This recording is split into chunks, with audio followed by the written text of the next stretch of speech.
को person with disabilities का आलमी दिन मनाया गया।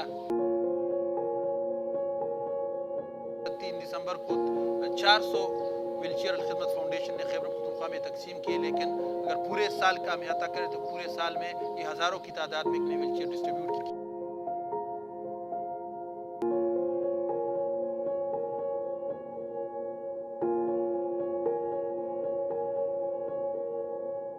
खैबर पख्तूनख्वा में 1,40,000 तक इस तरह के अफराद हैं जो टांगों से माजूर है और जिनको व्हीलचेयर की ज़रूरत है।